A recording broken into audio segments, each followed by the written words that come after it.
explicar todas estas questões em relação a essa ação, qual é o pedido, o porquê foi feito esse pedido. Nós estamos em contato com o Clito Fornaciari Júnior, ele que é o advogado destes torcedores que fizeram um pedido aí para tentar impugnar este contrato ou anular o contrato. Clito, primeiramente, bom dia por participar aqui na CBN. Qual que é a justificativa ou quais são as irregularidades que vocês encontraram que cabe um pedido de anulação deste contrato Botafogo Futebol Clube e Botafogo SA? Bom dia, prazer falar com vocês.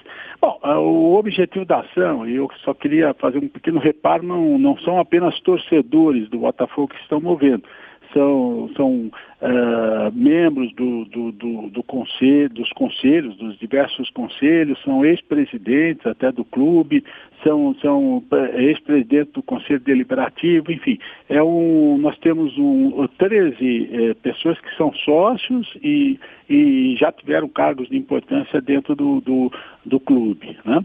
O objetivo dessa ação, na verdade, é anular ou declarar inexistente, até mais do que isso, os contratos todos que foram feitos tentando transformar o Botafogo numa sociedade anônima.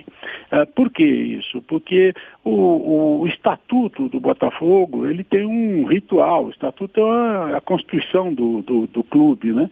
Ele tem um ritual que teria que ser seguido necessariamente para se chegar à realização desses negócios que foram feitos. E esse ritual não foi cumprido. Então nós temos aí a previsão no estatuto de que poderia haver essa transformação do Botafogo, a criação de uma sociedade, ou então simplesmente criar, levar o futebol para uma sociedade anônima, por uma empresa, mas isso teria que observar as regras que estão ditadas pelo próprio estatuto. Então o presidente tinha poderes para fazer um estudo nesse sentido e dar uma opinião, mas submeter aos outros órgãos. E isso tudo não foi feito, desde do primeiro documento, que já tem um caráter vinculante, né, que foi exatamente um protocolo de intenções, né, com esse sentido, já começou viciado, porque o presidente de então, do Botafogo, acabou assinando esses documentos, prescindindo ali das outras entidades que estão ligadas aí ao clube, que fazem parte do clube, né? Então, aí que está o problema. Os atos todos que foram praticados, eles são atos verdadeiramente inexistentes, porque quem falou pelo Botafogo não tinha poderes para falar. Porque não é que o presidente tem, existem outros órgãos que têm importância dentro do clube e que têm que aprovar aquilo que o presidente vai fazer. Nós não estamos falando aí da contratação do funcionário ou mesmo a contratação de um jogador, nós estamos falando de uma alteração radical no clube, né? Quer dizer, veja, na Constituição do Botafogo, para se ter uma ideia, o clube assumiu um compromisso aí com um capital de 20 milhões, um compromisso de 12 milhões. Passou ativos que estavam dentro do clube para essa sociedade, quer dizer, transferindo os jogadores, tudo isso, né? Se me permite, desculpa te cortar, mas essa, digamos assim, essa apuração, essa averiguação, essa aprovação, inclusive de conselho, não foi feita lá atrás? Ninguém, será que parou para analisar o contrato da maneira que vocês estão fazendo agora e encontrou irregularidades lá atrás que não permitissem a assinatura deste contrato? Olha, deveria ter sido feito. Agora eu não sei também se isso pode ter sido levantado por outros olhos e resolveram atropelar, tocar para frente, né? Não foi, não há, isso deveria constar dos documentos, essa aprovação, deveria, né? Por exemplo, nós temos aí, até juntamos isso no nosso processo, nós temos aí cartas de presidentes do Conselho Deliberativo falando que não se estabeleceu. Você toma, por exemplo, um dos atos mais importantes desses todos, eu acho que o ato mais importante foi realmente a criação do Botafogo SA. Aí o presidente assumiu um compromisso de subscrever um capital, era 20 milhões, 60% de 20 milhões, 12 milhões de capital. Assumiu uma dívida, entregou ativos do clube, os ativos mais importantes que ele tem, para essa sociedade.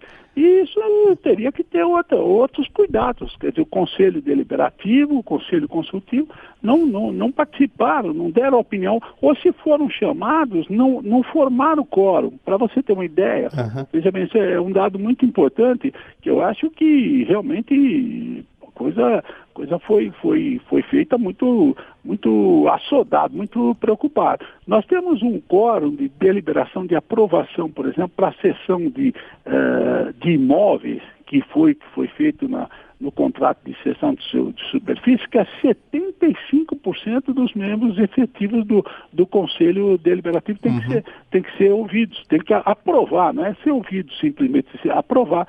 Não houve nenhuma reunião que tivesse esse quórum e muito menos uma deliberação desse tamanho. E isso está em outros contratos. Doutor participa com a gente aqui, doutor Clito, tentando explicar, né, esse motivo do pedido de anulação aqui no CBN Esportes. Luiz Augusto também está com a gente no estúdio, Luan Amaral, fiquem à vontade para perguntas. Eu acho que isso sempre me incomodou, o Luiz também pode até participar nessa questão, foi na formalização do valor. Como se chegou a definir que a marca do Botafogo valeria ali na época, ou valia na época, 20 milhões de reais, e que destes 20, 40% seriam comprados, enfim. E não houve sequer uma contraavaliação, não houve uma avaliação contratada, seja ela por conselheiros ou por outras pessoas ligadas ao clube, da diretoria, enfim, que fizesse uma auditoria pró-clube. Porque uma das coisas que eu sempre digo é que, na época, foi feita essa avaliação, foi comprado 8 milhões, 40% do Botafogo, pagando 8 milhões de reais, mas eu tenho certeza que se o investidor ou quem for fazer essa avaliação hoje, o Botafogo vai valer bem mais. E a dívida, ela se torna maior, porque a avaliação lá atrás talvez não foi correta. É outro aspecto, não há realmente, eu não sei quem deu esses preços, né? Quer dizer, também isso não tá claro em nenhum negócio. Quer dizer, se pegou ativo, é a tal história, né? Aí no mercado da bola, você vê, às vezes um jogador tem uma oferta para ele por 10, aí daí a pouco o outro vem, dá 20, etc. Quer dizer, isso tudo está, o patrimônio todo do Botafogo foi transferido por esse preço. Não há, realmente você tem razão. Eu acho que teria que ter uma perícia por uma instituição idônea de repercussão, né? Que dissesse, Botafogo, a marca Botafogo vale tanto, é um clube centenário, né? Quer dizer, então a coisa foi muito precipitada, a coisa foi muito feita de afogadilho, e eu não vejo assim, nós nem estamos abordando essa questão do preço, né? Porque nós não queremos discutir se pagasse um pouco mais, se desse um pouco menos. Não, nós estamos discutindo o ato em si. Quer dizer, o ato em si. Alguém que tem o título de sócio proprietário de um clube, seja lá um clube de futebol, etc., ele tem uma parcela daquele clube. Se você tem uma ação de uma sociedade anônima, aí você tem uma parcela daquilo, uma parte desse patrimônio é seu. Então, se criam esses outros órgãos, o Conselho Deliberativo, a própria Assembleia Geral, né, que se convoca, se criam esses outros órgãos exatamente para fiscalizar, para retratar a vontade das pessoas que estão nele, né? E a gente não vê essa transparência que seria imprescindível, né? Doutor, Luiz Augusto falando agora com o senhor, só uma questão rápida da minha parte. Na opinião do senhor, a Botafogo S.A. está ilegal nesse momento pelos fatores que o senhor enumerou. Além dessa ação, vocês também entraram com algum tipo de mecanismo para suspender as ações da S.A. ou algo do tipo? Nós temos um pedido nesse sentido dentro da própria ação, né? É que a ação coincidiu de ser um período de recesso aí, né? A Justiça está paralisada. Nós entramos com essa ação no dia 23, na segunda-feira passada, né? E nós não tivemos despacho, acredito, e também pelo próprio funcionamento da Justiça. Acredito que deva sair brevemente um despacho, e o pedido que nós fizemos é que o clube continue funcionando como se não existisse o Botafogo Futebol Sociedade Anônima. Por quê? Porque a gente teme, veja, essa assembleia que seria realizada, tenho notícia pelo noticiário de vocês aí, que teria sido realizada, o que deveria ser realizada na sexta-feira, ela acabou não se concretizando. Então, a possibilidade, veja, ia ter um outro ato aí, né, que é um empréstimo, etc., que entraria no rol também dos atos comprometidos, né, quer dizer, então, porque se você anula o primeiro ato, o ato mais importante, todos os outros deles decorrem. Então, a própria Constituição do Botafogo, nós estamos fazendo, o Botafogo está assumindo, o Botafogo S.A. está assumindo outros compromissos, etc., e nós estamos discutindo se ele existe mesmo, porque para ele existir tinha que cumprir um ritual que não foi cumprido, né? E um ritual que integra a vontade, não é que, por exemplo, uma pessoa para praticar um ato jurídico, casar, ela vai no cartório, fala que quer casar, faz uns proclamas e a pessoa casa. Ela sozinha, ela tem aptidão de manifestar a vontade dela. Ô, doutor, Luan Amaral aqui quem fala, bom dia.